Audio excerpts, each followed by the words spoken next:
Malaysia জাতীয় মসজিদে main নামাজটা যেইখানে অনুষ্ঠিত হয়, একদম মেইন জামাতটা যেইখানে হয়, আমি এখানে আছি।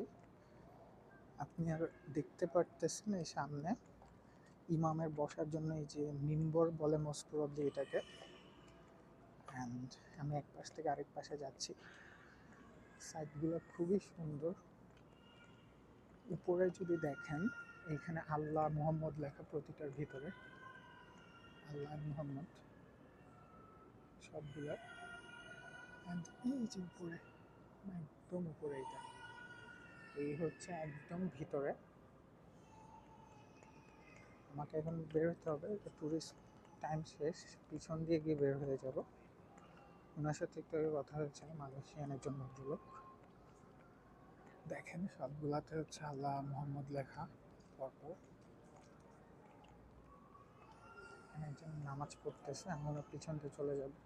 সামনে কিছু একটা দেওয়া আছে, হোপফুলি যাওয়া উচিত না, আমি পিছন দিয়ে যাই।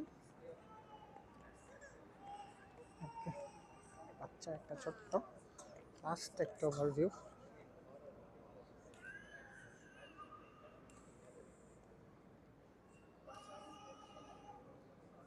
খুবই সুন্দর। আমি উজু করে এসে এখানে একটু নামাজ পড়বো, নিচে গিয়ে উজু করে এসে বের হয়ে যাচ্ছি মেইন জায়গা থেকে, মেইন স্পট থেকে বের হয়ে এসেছি। এই হচ্ছে আউটসাইড ভিউ।